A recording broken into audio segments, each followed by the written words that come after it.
안녕하세요. 경희 연경한의원 원장 엄마 한의사 박연경입니다. 요새 이제 날이 좀 쌀쌀해져서 그런지 가끔 이게 좀 체했다고 속이 좀 안 좋아서 오시는 분들이 꽤 늘었는데요. 보통 이제 환자분들이 들어오실 때 이렇게 말씀을 하시죠. 원장님 체했어요. 속이 조금 오늘 안 좋아서 오늘은 그 체한 것 때문에 좀 침 좀 맞을 수 있을까요? 이런 말씀을 많이 하세요. 근데 사실 이 체했다는 증상이 뭐 더부룩하고 메스꺼리고 속이 꽉 막힌 것 같고 뭐 토할 것 같고 이런 느낌들이 있는 그 일련의 그 상태를 다 체했다고 얘기는 하는데 이제 말하자면 우리가 입으로 음식을 먹고 그게 이제 속에서 소화가 되고 영양분을 흡수시키고 노폐물을 배설시키는 그 과정에서 그 일련의 과정에서 뭔가 문제가 생겼을 때 우리가 체했다고 얘기를 하거든요. 이 체했을 때 체했다는 그 증상 자체는 사실은 한 가지죠. 하지만 그 원인은 굉장히 여러 가지일 수가 있어요. 근데 저는 이제 체한 걸 크게 그 원인을 크게 세 가지 정도로 이렇게 나눠서 구분을 하는데요. 먼저 첫 번째는 감정에 체한 경우가 있고요. 그리고 두 번째는 진짜로 음식에 체했을 때, 그러니까 음식 종류나 아니면 과식을 해서 체했을 때를 얘기하는 거고, 그리고 세 번째 같은 경우에는 이제 원래 좀 백골에도 작고, 그러니까 음식 양도 좀 작고 타고나기를 비위 기능이 조금 약하게 태어난 경우, 이렇게 이제 세 가지 정도로 크게 생각을 해서 치료를 진행을 합니다. 그래서 이제 하나하나 살펴볼 텐데요. 먼저 첫 번째가 감정에 체하는 경우예요. 감정에 체하는 분들은 감각이 민감하고 또 예민한 편이에요. 그렇기 때문에 그 밥을 먹을 때 상황, 밥 먹는 곳의 분위기, 같이 먹는 사람, 그리고 뭐 밥을 먹는 장소, 뭐 이런 거에 따라서 쉽게 체할 수 있어요.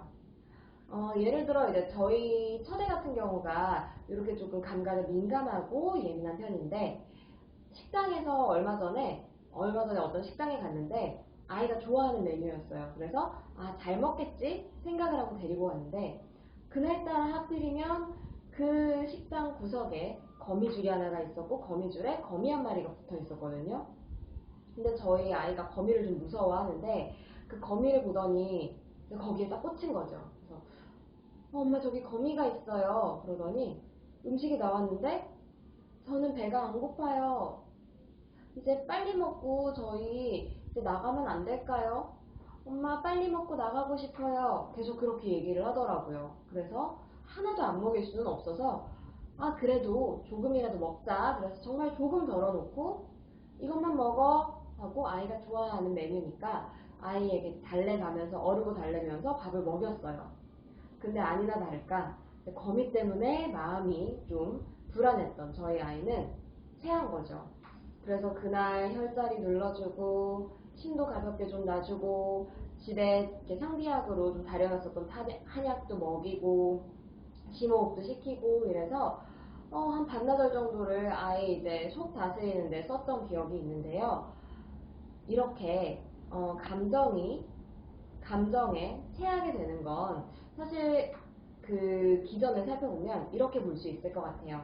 우리가 이제 긴장을 하고 어떤 부분에 대해서 스트레스를 받게 되면 몸이 이렇게 움츠러들게 되고 그러면서 어깨도 긴장하고 목도 딱딱하게 긴장을 하게 되고 그러면서 이제 사실 우리 몸 안에 있는 내부 장기들도 같이 긴장을 하거든요.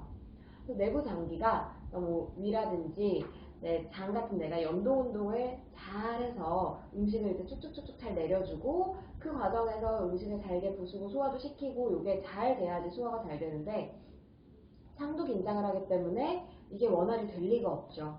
그래서 체한 증상이 나타날 수가 있는데요.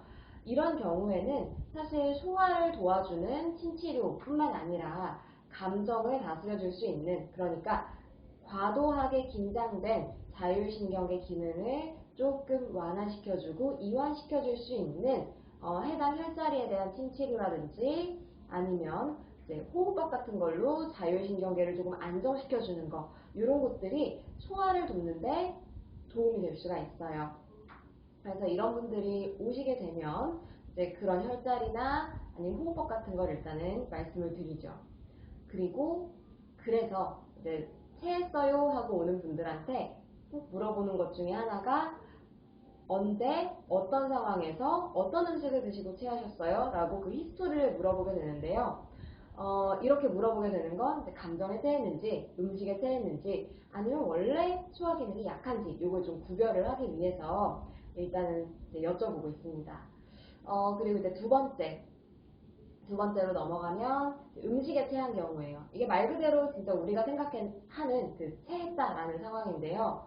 뭐 예를 들어서 금요일이라서 불금이라서 밥도 먹고 야식도 먹고 술도 먹고 그렇게 좀 과식을 하거나 기름진 걸 먹고 난 날은 그 다음날 아침에 일어나는데도 소화가 덜 된 상태로 좀 더부룩하고 계속 기분도 안 좋고 밥 생각도 없고 이런 경우가 좀 있으시죠. 아마 한 번쯤은 다들 살면서 겪어보지 않으셨을까 싶은데요.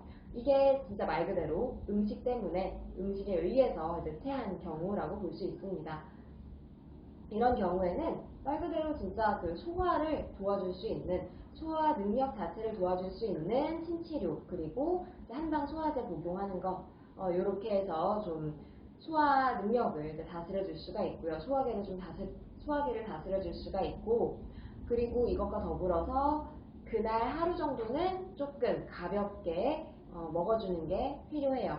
한 끼 정도는 굶으셔도 괜찮고 그리고 그 다음 끼도 조금 부드럽게 죽이나 미음 정도로 그렇게 좀 부드럽게 먹어서 속을 다스려 줄 필요가 있습니다. 그리고 이제 세 번째는 비위 기능이 약한 편, 그러니까 소화 기능이 원래 약하게 타고난 분들, 그리고 배꼬레가 좀 작은, 식사량이 좀 적은 분들, 이런 분들 같은 경우에는 사실은 제 얘기이기도 한데요. 이게 소화 능력 자체가 타고나기를 그렇게 썩 좋게 타고나지를 않았어요. 그래서 사실은 평소에 그 디폴트 값 자체가, 그러니까 기본값 자체가 항상 조금씩은 체해 있는 상황이에요. 그렇기 때문에 이제 거기에 너무 익숙해져서 식사량도 그거에 맞춰서 적어진 상태고요. 그리고 음식 종류도 조금 조심을 해서 먹게 됩니다. 그래서 이런 분들 같은 경우에는 이제 본인의 상태에 대해서 크게 자각을 하지 못하고 계시는 경우가 많아요. 다른 질환으로 진료실에 오시는 분들 중에도 보면 이제 소화 기능이 조금 떨어지시는 분들이 계세요. 하지만 이제 물어봤을 때는, 그러니까 여쭤봤을 때는 소화는 잘 돼요 이렇게 말씀을 하시거든요. 근데 막상 치료를 하려고 이제 베드에 환자분을 눕혀놓고 복진을 이렇게 배를 꾹꾹 눌러보면서 복진을 해봤을 때 조금 딱딱하거나 아니면 그 소화기계 쪽을 좀 눌렀을 때 굉장히 이제 압통이, 그러니까 눌렀을 통증이 있는 분들이 계세요. 그러니까 소화가 잘 안 된다는 거죠. 하지만 기본적으로 원래 항상 소화가 잘 되지 않아 왔기 때문에 잘 인식을 하지 못하고 계시는 분들이 많아요. 그래서 평소에 관리를 하시기 때문에 크게 문제는 없는 경우가 많지만 조심해야 될 때가 임신하고 출산 그리고 갱년기 이 세 가지 경우에 이 소화 기능이 갑자기 훅 떨어지는 경우가 많아요. 이때 이제 호르몬 변화도 크고 몸의 변화도 크기 때문에 면역력이 흔들리는 경우가 있어요.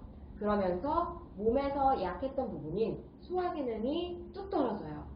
그래서 이제 예전처럼 관리를 해도 소화가 너무 안 되고 입맛도 너무 떨어지고 먹히지도 않고 그렇게 되면 이제 치료가 필요한 경우겠죠. 이런 분들은 뭐 한약이나 아니면 뭐 침이나 뜸이나 이렇게 치료 계획을 좀 꼼꼼하게 세워서 천천히 소화 능력도 올리고 면역력도 끌어올려줄 필요가 있습니다. 네, 오늘은 한의원에 많이 내원을 하시는 소화불량이라는 증상에 대해서 이야기를 해보았는데요. 굉장히 이게 일상적인 증상이고 누구나 다 겪는 증상이다 보니까 말이 조금 길어졌어요.